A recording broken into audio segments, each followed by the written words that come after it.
Welcome to the EarthWorks podcast, where our team will share the jargon of carbon from many of our turf friends from the past 30 years. Hey, everybody. Thanks for joining us today. This is the EarthWorks podcast, and I am Chad Kuzawa. Today, joined by Craig Moore at Marquette Golf Club up in, as you can see, maybe if you're watching behind me, this is probably nothing compared to what he's dealing with all the way up there. So, Craig, thank you very much for joining me today. Yeah, thanks for having me, Chad. Yeah. So we were just chatting a little bit, not to make you repeat it, but how is the Great White North started off so far this year? It's here. Winter's here. We got a good snow blast last week. We had a 3-day snow squall, 50, 70 mile an hour winds. It was kind of light going into that, but we're buried deep now. So, okay. What is that for you, I guess, just to jump into that and continue on it? As you winterize and prepare the golf courses, what's your window like in that regard? I mean, are you yearly changing, obviously, but is this a October, November thing, or when are you really getting started? It's tight. Everybody wants to play golf to the end up here, which is obviously understandable. I do too. I want to play all the way to the end. But we have a lot of stuff to do to prepare for winter, and it's all about winter survival up here because it makes or breaks your next year. There's a lot of things that go into it, obviously, preparing the course to survive. And there's a lot of things we've learned over the years that we can do to put it in a better position to survive.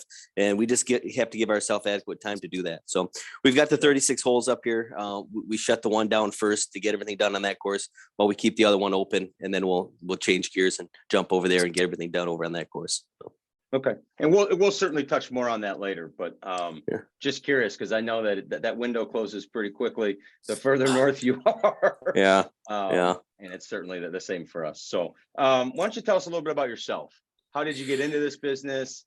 What brought you all the way up to Marquette? For people who don't know, I encourage, put in your Google Maps where Marquette, Michigan is. I mean, it's up there. So tell us a little bit about yourself. Yeah, we're up here. We're on the North Shore of America here. We're right on Lake Superior, right on the northern coast of the Upper Peninsula of Michigan. It's a beautiful place. It's one of those places that you don't drive through and stop. If you're coming up here, you're coming up here to go here. It's a very unique place with the geology, the topography. It's unlike anything else in the rest of the state of Michigan. So it's pretty spectacular. But kind of about myself, how I got into golf. My father was a very good golfer. My brother's a very good golfer. Kind of our whole family is good golfers. And so it's kind of natural just to get into the sport. Coming out of high school, playing high school golf, going into college, not really sure what I wanted to do. Then I got linked up with a gentleman by the name of Dan Lucas at Mistwood Golf Course in Lake Ann, Michigan, which is by Traverse City. Got on the grounds end there. We did a construction project there. There was 18 that just got finished. We put another 9 in and kind of got hooked from there. So got into the grounds end of it and never turned back. Just kind of went in deep. Really enjoy the game. Really enjoy what I do. Love, seeing things on a daily basis, just improve, and it's all about trying to get better and improve as a manager. And being able to see that on the job is awesome. Yeah. And then so you brought up Dan Lucas, and you followed Dan then eventually to the Kingsley Club, correct? I did, yeah. Yeah, got into turf school in Michigan State. Went down to did a internship at Oakland Hills, worked for Steve Cook there in '99. And then from there, Dan gave me a call. He was doing a project called the Kingsley Club, like you mentioned, just south of Traverse City. So went up there, helped him wrap up that construction project. Was on as an assistant there. Learned a lot there. Met a lot of good people. From there, the architect at that course, Mike DeVries, got a job up here in Marquette at the Marquette Golf Club. They were looking to expand from their original course. And I was coming up and doing site visits with them, got to meet a lot of people. And my wife's actually from Marquette. So, there's a lot of ties there. And Sure. That's kind of how I ultimately ended up here. So, okay. Yeah. So, for those of you who like architecture, I know you're a big architecture buff, Yeah. Craig. For those of you who are into that and, kind of a modern day name you hear a lot of, especially in Michigan, is Mike DeVries. He's got some really, really great golf courses in the Grand Rapids area where I live. And then obviously Kingsley and Gray Walls as we're talking here. That's obviously a huge part of what you're doing is fostering that relationship. If you're on to 2 projects with him, I think he's gaining a lot of popularity, but he's still extremely hands-on, I would have to imagine. He's on site nonstop. And what kind of relationship is that built for you? The comfort, the importance of that for the club, the importance of that for Mike to keep his golf course, maintained with the integrity he intended. I think a lot of people are trying to learn how to manage and foster that new relationship, maybe as their club is going through long-term planning and hiring an architect and getting them, how has that been for you? What roadblocks, hoops, and successes have you had managing that relationship with Mike? Well, Mike's obviously a real hands-on architect. So, he designs it, he goes out there and builds it, and, he improvises in the field, And so when you're working on a project with Mike, you get to know him really, really well because you're working with him every day. So our relationship's really good. I mean, we're good buds. I mean, he comes up, not as much as I'm sure he'd like to, but when he can, he lives in Traverse City. He used to come up a lot more earlier on, but he's a busy guy now. I mean, he's got a project going over in Australia right now, and he's got other restoration work that he's been working on in between there. So when he comes up and we hang out, and we talk architecture. I'm a big architecture buff. Been studying that since I got into this. That's kind of where I started from before I even got into turf. Was about I was really into the architecture. So sure. No, and not to take something, but I'd listened to a previous podcast that you had done with Andy at the Fried Egg. And you've done some stuff, I believe, with No Laying Up and some of these other avenues as well, because Gray Walls is the 8th wonder of the world. Yeah. You had mentioned, that a lot of your summer vacations growing up were surrounded by your dad, who was a great amateur player, and that you just kind of became infatuated as you'd go watch these tournaments with the how and why things maybe were what they are. And I think it's a very interesting way of getting into it. It's kind of probably the opposite of how a lot of people get into it. We start with whatever and we lean towards that background and that analytics of architecture. But that's kind of a neat way to get into it. Since we're on that architecture, go ahead. Yes, spending a lot of time up in the Charlevoix area. My dad was an amateur player, so the Michigan Am was our big kind of family vacation time up in that area, and that was always played at Belvedere. And so that's kind of got me hooked as a young kid, going out there, walking around, watching him play, and just thinking, boy, this place is a little bit different than the little munis we're playing back home. So sure, yeah, no, very cool. So give us a little background on. You mentioned the 36 holes on Marquette Golf Club as a whole. Yeah, so the club we're closing in on 100 years here. So it got established in 1926. Okay, they were looking for a plot of land to build a course on. All right, they settled on this plot after they had talked to some architects. They settled on Langford Moreau back then. Okay, they were out of the Chicago district, so that's and they did work Chicago area, kind of south. They actually went all the way down to Key West, down in Florida. That was their southernmost course. That's no longer there. Got taken out, I believe, by a hurricane. But we're their northernmost course here up in Marquette. They came up. They designed 18. They only built 9, which was common back then. Okay. A lot of clubs, they just kind of started slow because back then they didn't go to the bank and get a bunch of money. They kind of had a group of people, got together, got the money, and then helped out with the work and built the course. But anyway, so Langford Moreau came up here, built unbelievable 9 holes. It's really, really good. They never got around to building the second 9 there. They kind of kept it as 9. We got into the Great Depression, the wars and everything. And things kind of unraveled a little bit on the course. A lot of the things shrunk up, got smaller. Bunkers started not getting maintained. They kind of got lost in the shuffle there.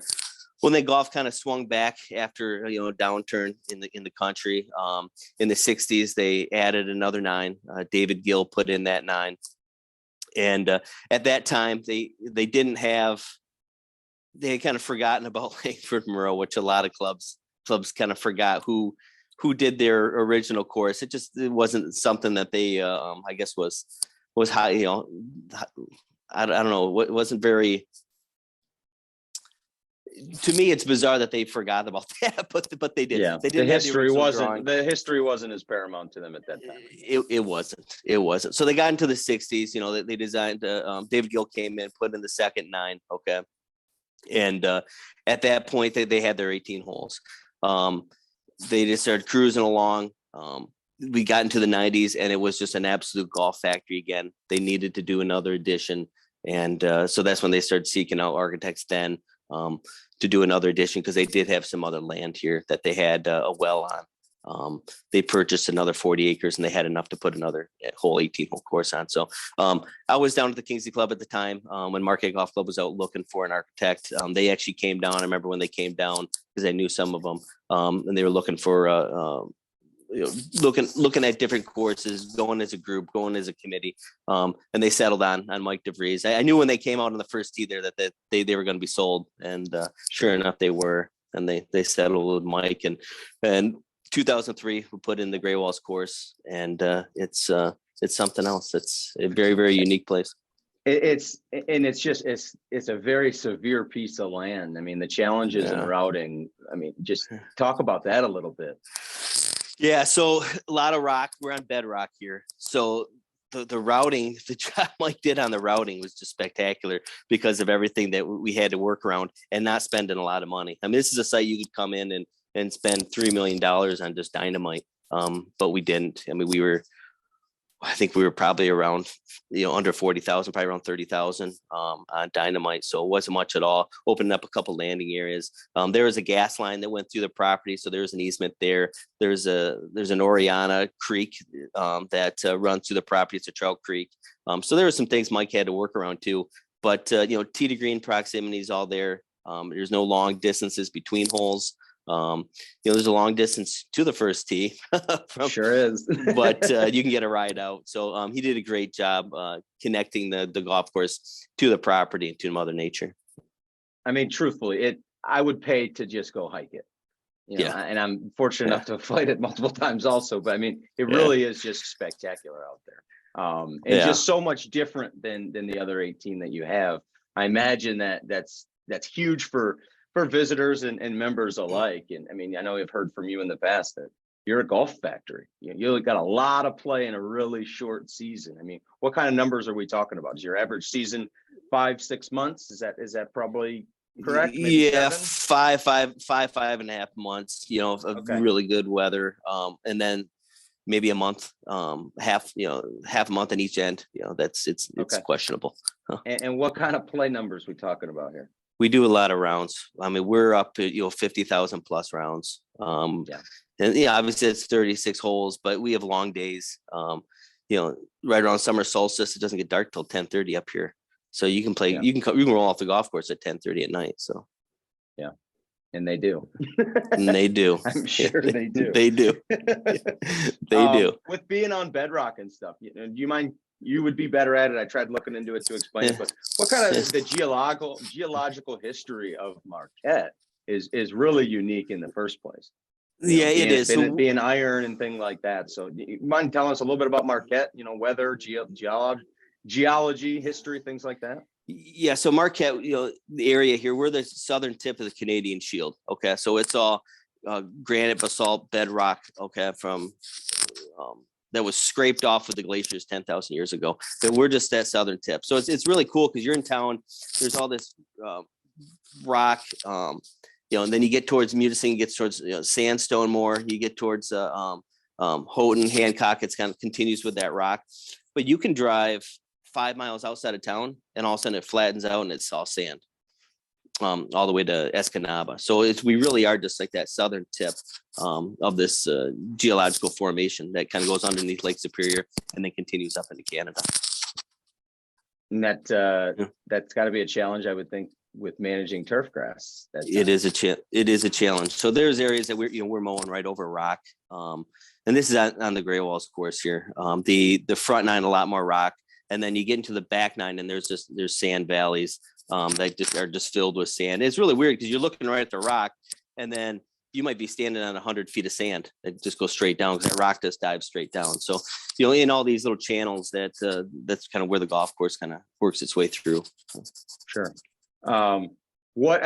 Just going to the weather again, what's your average snowfall? What are you dealing with temps for the most part? What challenges do you have because of that? Other than the obvious?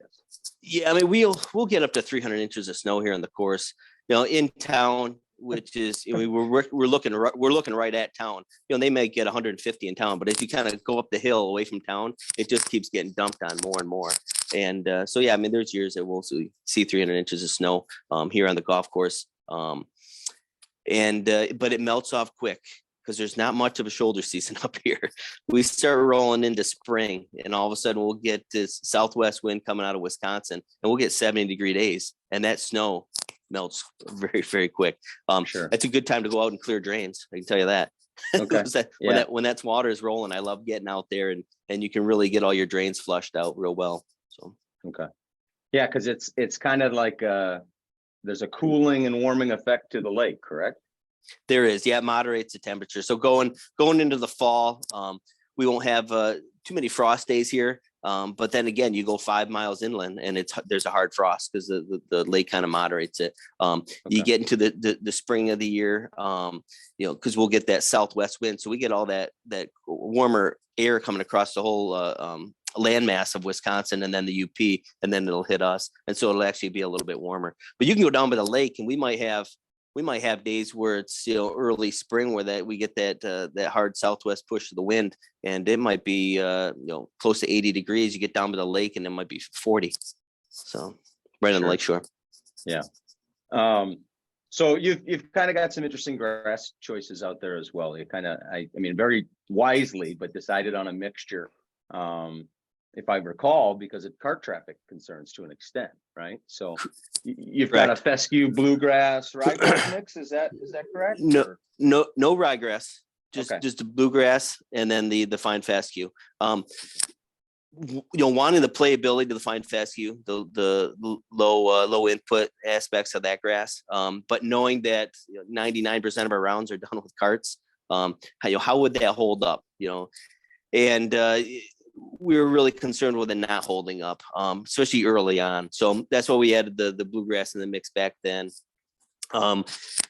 Now looking back on it, that was a wise move, because you look at all the high traffic areas and it's predominantly the bluegrass, but then all the rest of the areas, that the higher peaks, wide open areas, we got a predominantly fine fescue stand of turf. Okay.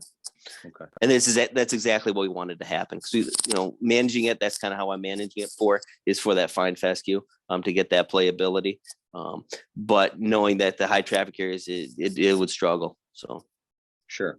Bent grass on the greens. We went with L93 on the greens, and then we've got South Shore on the tees. That's what we seeded it with. Yeah. Okay.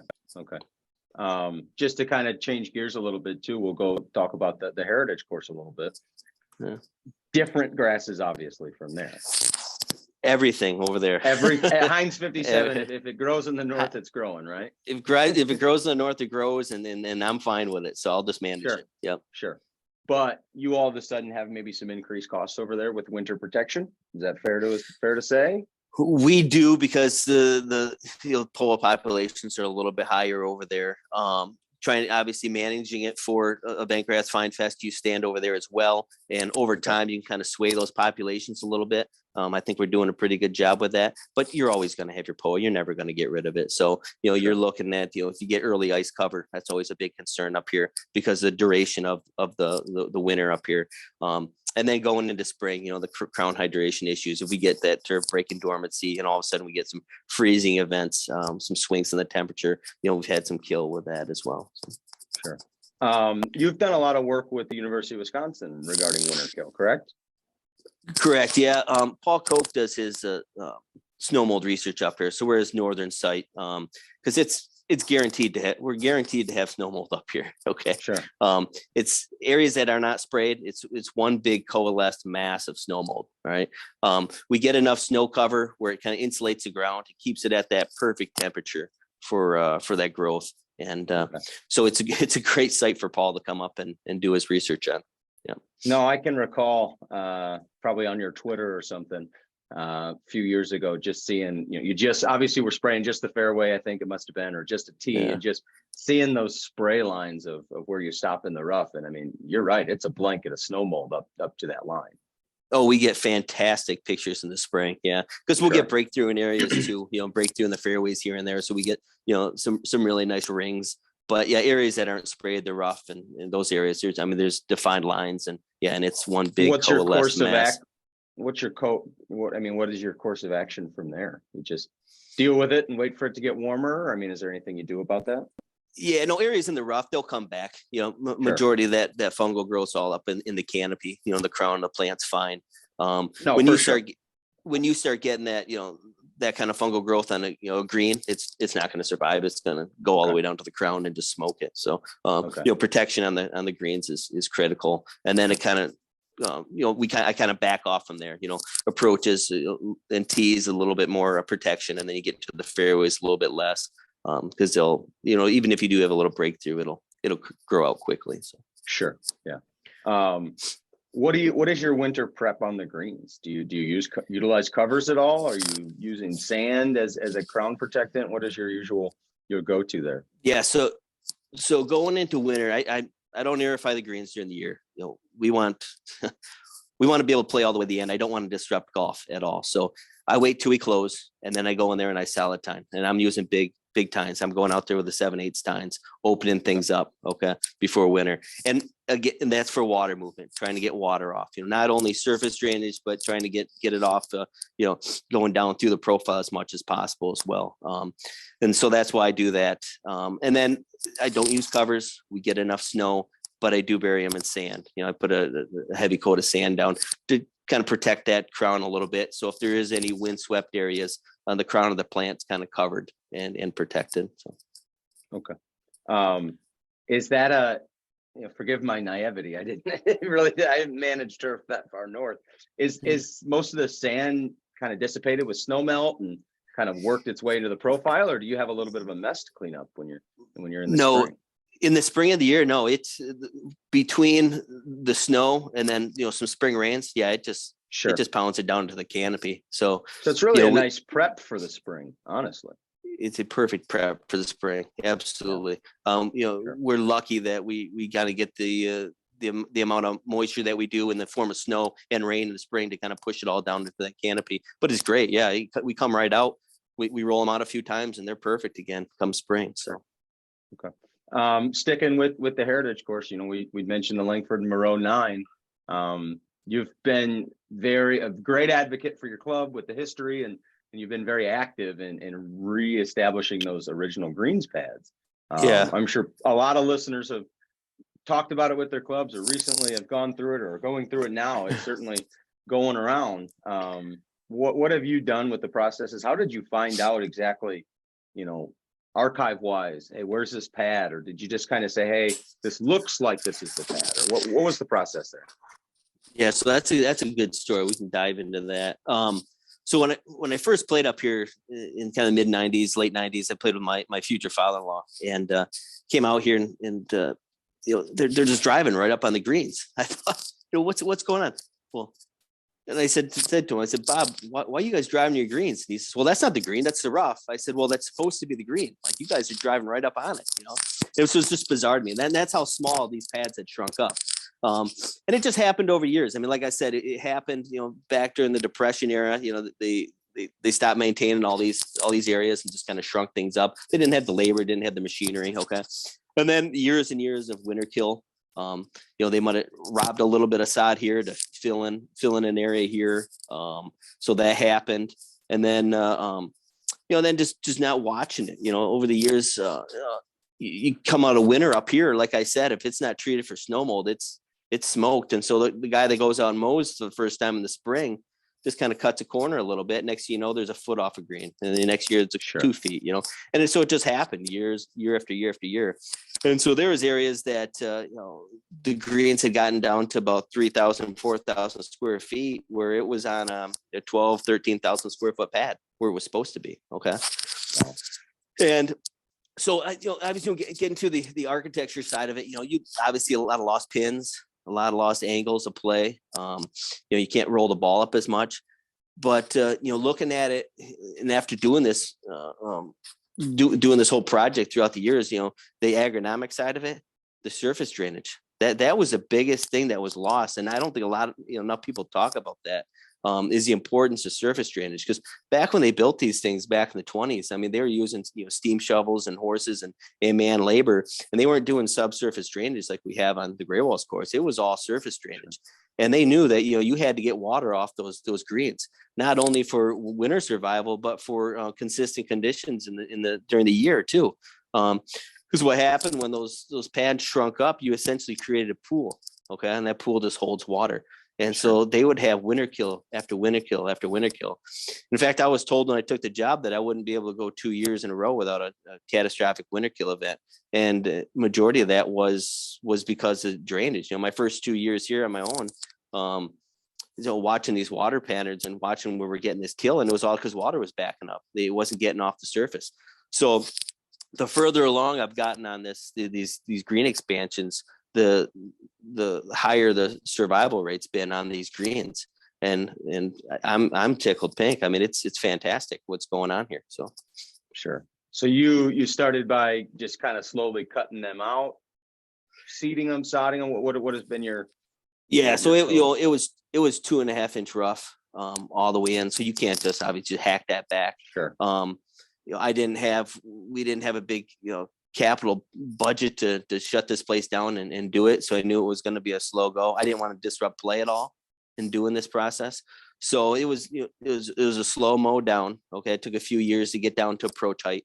And then once we were at approach height, we kind of hung there for quite a while, doing a lot of verticutting, catching up with the top dressing. Because over the years, the grids, the greens pads shrunk up. They were just top dressing those areas. So I had to catch up the perimeters with sand. So really hammering those, a little bit harder with sand, doing some clarification in those areas, to trying to get some of the organic out, a lot more verticutting in those areas. And then finally we got them to a point where the density was up a little bit and we could start working them down to the green site. So, and that just happened a couple of years ago. I mean, we started on this we started talking about this as a club back in 2003. Really kind of put a plan together with the green committee, a lot of meetings, hours and hours of meetings, kind of talking about what would happen, talking about the goals of it. And then, we kind of started the process, but then, we had a downturn in the economy too, back in 2008, 2009. So it kind of slowed down a little bit, the process there, but I just kept plugging along, introducing new bent grasses every year when we did do the aerification, trying to get those populations up on these perimeters. But I mean, we got them out to the edges now. I feel pretty good about it. You can definitely kind of tell in some areas where the edge, where it was and where it shrunk up and where the expansion areas are, but over time that's going away. It's becoming less and less noticeable. Varieties? Is that what you're kind of, okay. Just newer varieties you've used to interseed or not necessarily matching up? No, the expansion areas have just more POA in them right now. Okay. And over the years you kind of I'm trying to swing that population. Sure. And, towards the bent grass side on it. And it's working. In some areas that we did first, you can't even tell now. But some areas that we've just kind of moved out the last couple of years, you can still see it for about 2 years or so, and then it starts to really blend in. Okay. Yeah. And I mean, you had said, right, I mean, 3,000, 4,000 square foot green that maybe was originally supposed to be, 10, 12, 13, 14, 15,000 square feet. Yeah. I mean, yeah. Where are your irrigation heads? They're now inside the greens, correct? They're inside, yeah. Because when they put these heads in, that was the mid 80s, and so they are inside the green. We're working on replacing this system, and so when we do replace it, we'll get them back out to the edges where they're supposed to be, and then we got better irrigation coverage on the surrounds of the greens too. Because right now, all the banks don't have as good a coverage because those heads are so far pushed inside the pad. So we'll get those heads out to the edges, and we'll get better coverage on the outside. It's just going to improve the whole playability of the green complex. So sure. Any future thoughts of restoring? I don't know how to bringing somebody in to kind of tickle up the heritage course, or you just kind of keep humming along. No, I mean, we talk about it, and I'm good friends with Mike DeVries, like we talked about. When he comes up, him and I talk about this a lot. When we play the Heritage course, and he was the one that was instrumental in helping me identify the edges. We had old aerials from the 30s that we used. I went out and just visited a lot of other Langford courses, kind of looking at their pads and just looking at we do have the original drawing now, kind of what he envisioned in the before the construction happened back then, and that with the aerials and discussing it with Mike. That's kind of how we identified these edges. So as far as like the bunkering, obviously I talked about the bunkering had changed over the years because they just kind of stopped maintaining it and kind of got grown over. I mean, that's something that would be great, fantastic to do. I think it's a good thing for the club to do. I think it would be a great, it'd be phenomenal for them to be able to talk about that a little bit more, market it a little bit more, get some different people up here. But all that costs money, and Yes, we've got a short golf season. And so as much as we can do in-house and just kind of slowly poke away at it and kind of get there, we'll try to do. So as of now, no, there's no talk about, board level, club level about, hiring somebody to come in and do that. But it's definitely on our radar. A lot of us, it's on our radar, something that would be. As you kind of talk, Marquette it's a pretty great vacation town. Anybody who's ever been is certainly aware of its beauty. But as you had said earlier on, I mean, you're just not passing through it. It is your destination. Where does the bulk of your play come from? Is it your members? Is it people coming in to check out the Gray Walls course and vacation in Marquette and things like that? Or, I mean, what do you see?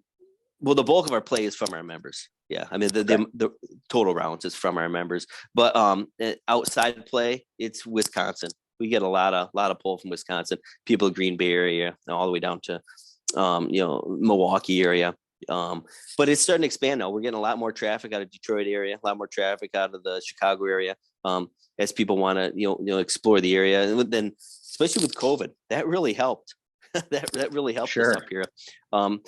We are already a growing community, a growing town, a destination location because the town is such a spectacular place to come and visit for families, especially because there's so much to do.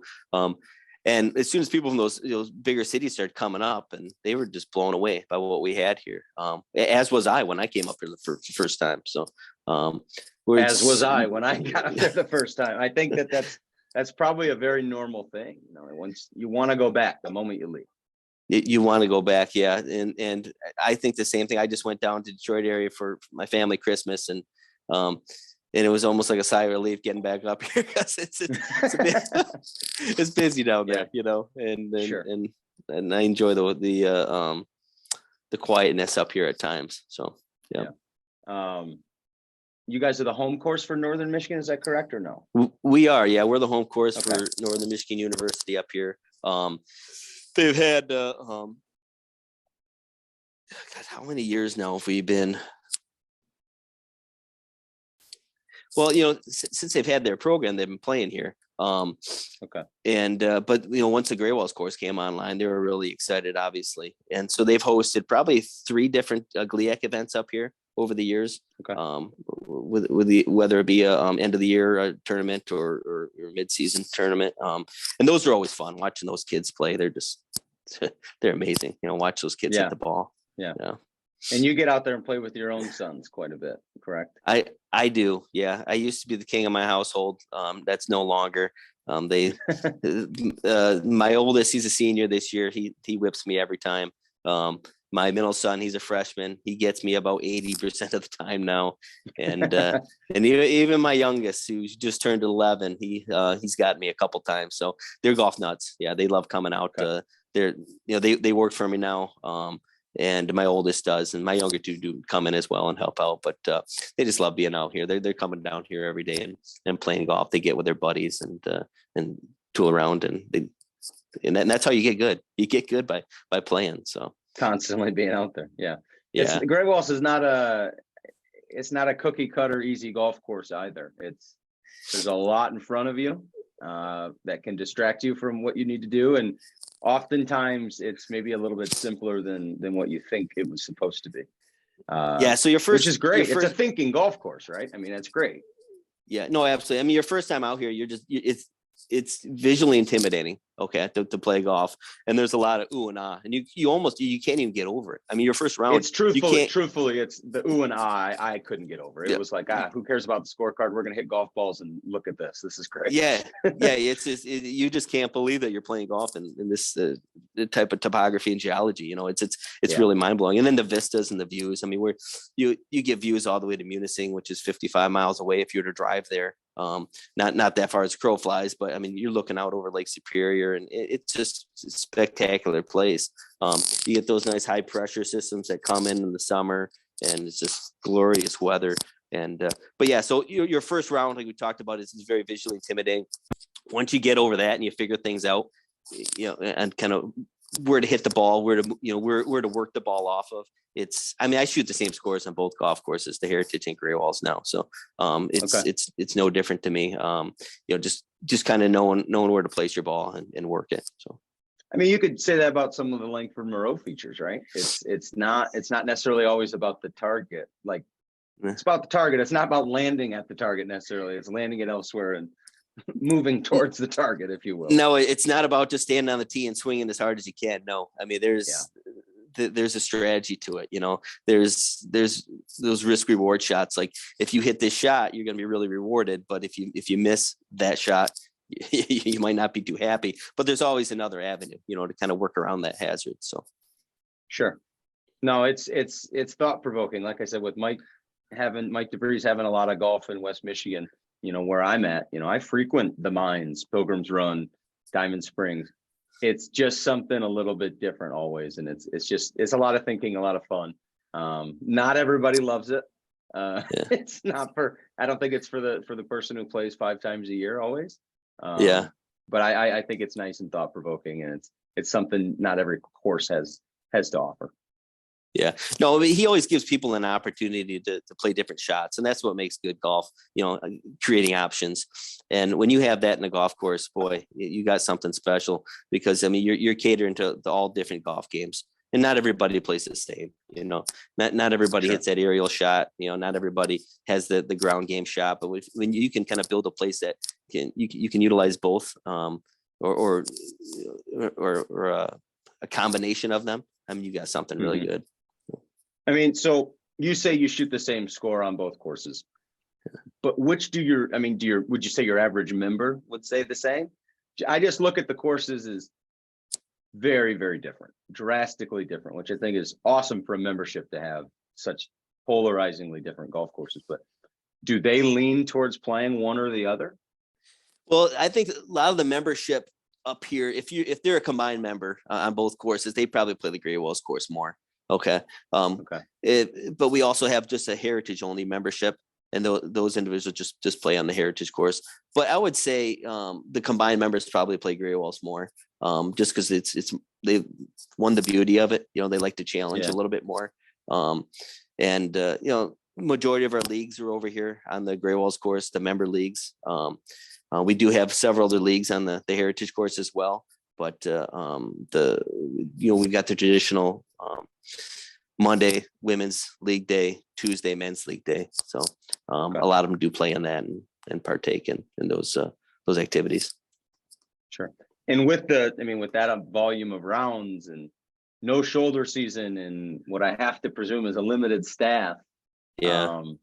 What unique things have you had to come up with? I mean, I love the fact that you put one tee marker out there and just play near it, get over it, play near it, and then you flip flop sides, correct? Just for wear patterns here. So that was a product of COVID there. Okay, so coming the 2020 season, we didn't know what was going to happen. We didn't know if we were going to be open, you know, with everything going on with the COVID situation.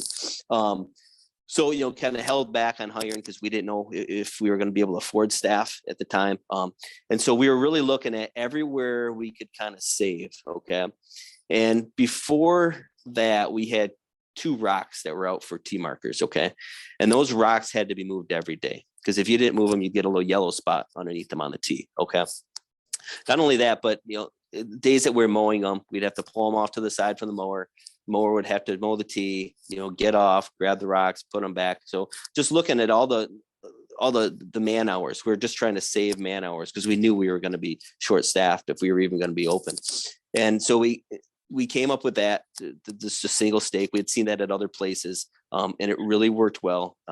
Crunching the numbers, it saved us about $15,000 between two golf courses in labor of just moving tee markers and efficiency on the mowers. We really picked up some real good efficiency. We reduced mowing, I think, an hour and a half on the one course and 2 hours on the other.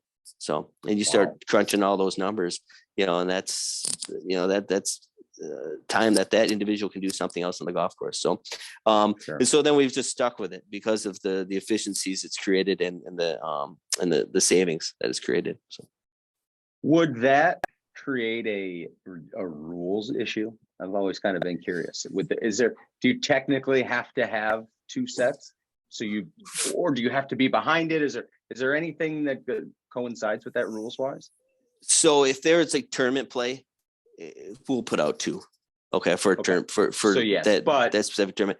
For daily play, it doesn't matter. No, just tee out behind it, And how many times you out there playing a daily play and you're with your buddies and one of them, somebody tees off in front of the stakes or the markers and nobody even says anything, a foot here, foot there. It's a couple. Yeah, it's a couple feet. Yeah.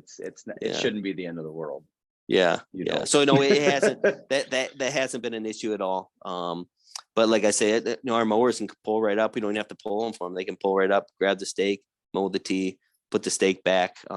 With being a small, it would be in the smallest a stake. Par fives, par fours. We don't have to move them every day if we can't get to them. Par threes will move every day.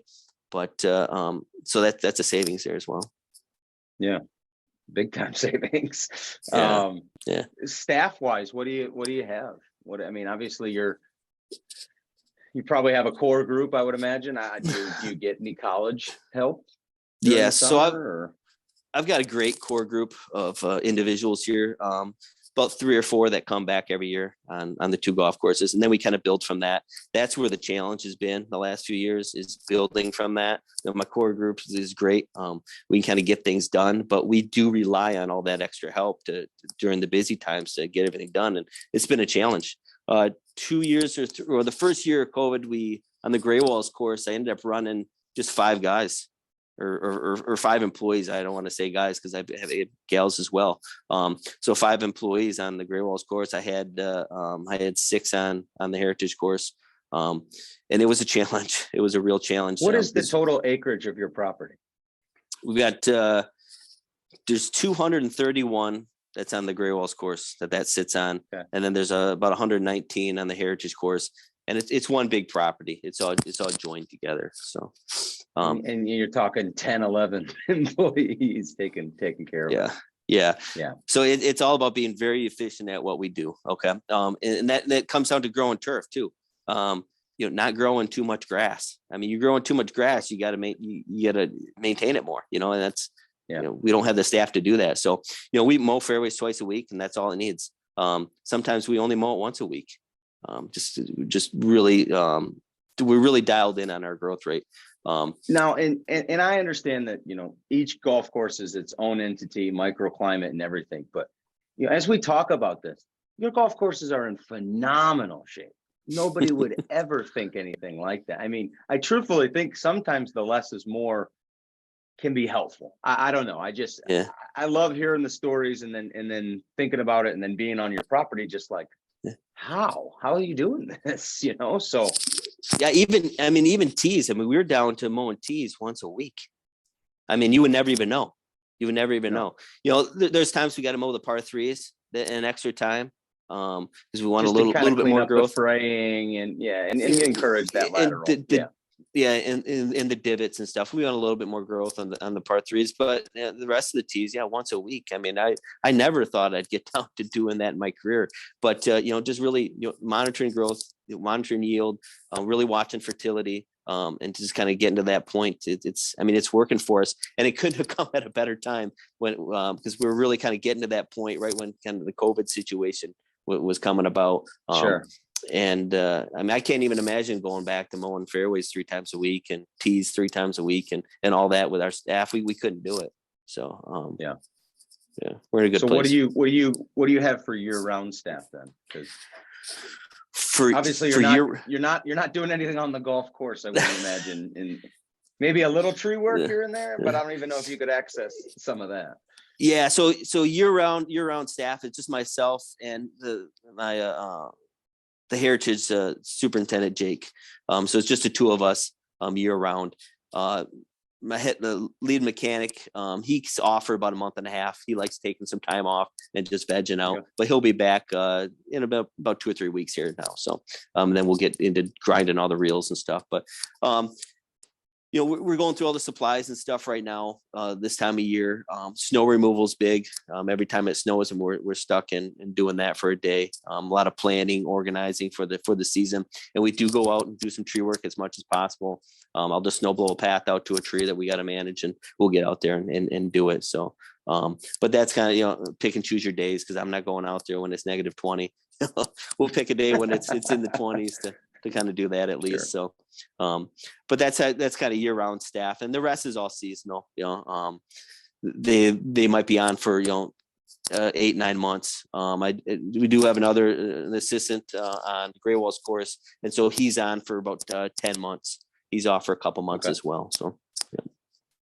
All right. And then so with winter work, obviously getting the equipment ready to go, and because as you've said, once that snow's gone, it's go time. People want to get out there and play, and cabin fever to an extent, but so what sorts of things are you doing? Yeah, I'm really big on that. Everything done before the snow melts. So when we're out there, it's all hands on deck. Even in the mechanical staff, they're out there working with us in the field, especially in the spring, getting everything cleaned up and ready to go for the season. We don't have time to be messing around with equipment. So, during the course of the year, you put a lot of Band-Aids on equipment to kind of make a quick repair, limp it through. And winter's our time to tear it down and fix it right. So we do a lot of that. But when you're grinding 70, 80 reels as well, getting them sharp, ready for spring. Rebuilding rollers, just the general other maintenance, doing all the hydraulic changes, oil changes, filters, all that stuff gets done in the wintertime. So sure. How frequently are you or the Heritage superintendent on the golf course in the wintertime? Just to take a peek at things and see what's going on. I get out there. I imagine you're not driving out there. No, snowshoes, baby. And it's peaceful. I love it. Right. Yeah. So I'll get out there at least once a week and snowshoe the property. Sometimes twice a week, kind of depending on how concerned I am, maybe this area or that area, but at least once a week I get out and snowshoe just to monitor things. We rope everything off, stake everything off as far as the greens go. And then we stake off the tees. I see where they're at. So I just don't want major traffic patterns in the wintertime going over them, and that's other people out there snowshoeing or skiing, just so I can monitor that and just make sure that those areas are kind of are protected and kind of just left the natural snowfall and nothing's getting packed down on them. So, so I'm watching that with as well. that topography that you have on the Gray Walls course. Do you encourage, not encourage the use of that for others to snowshoe or cross country ski or anything like that? Mind?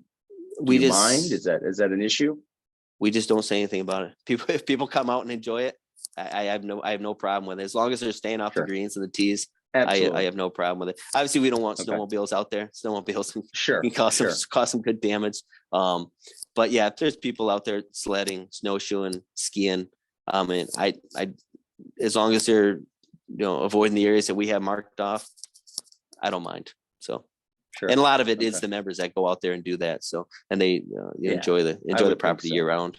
So yeah, because there's plenty of places to be doing those same activities elsewhere in Marquette. It's not like it's the only spot. I just wondered if a lot of members thought, hey, I'll just go out there and do it. Because like you said, I imagine it's pretty peaceful out there by yourself. Oh, it's very peaceful. Yeah. You feel like you're the only one in the world when you're out there in the wintertime. So, getting out there at sunrise is always special during the season, but man, it's even better in the winter because there's nobody out there then, and it's just watching that sun come up and come across the golf course is beautiful. So with the long days in the summer, how short are they right now?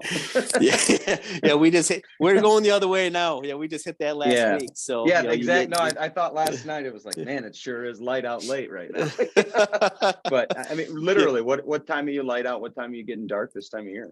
Yeah, I mean, sunrise is like 8:20 or something at that point, and it's dark by 5. So big difference. Big difference. So it feels like gosh, it feels like what happened to the day? It's like this time of year. It's like, but there's still a lot of day left. It's just it's dark out. So sure.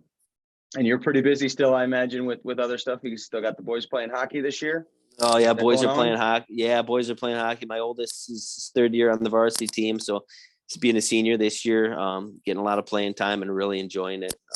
And we really enjoy going and watching him play. And he works real hard at it. He loves hockey, and so when you have a kid that works so hard at an activity, and then go watch him succeed and have a good time doing it, it's fun. So my middle son, he's on the JV team this year. He's a freshman.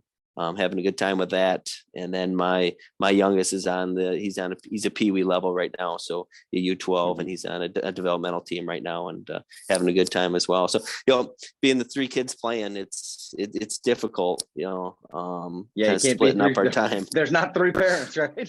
No, we're running zone here, man on man. And so it's kind of, conquer and divide, luckily, like kind of the high school is kind of more hands off now. They're on their own. They take buses everywhere.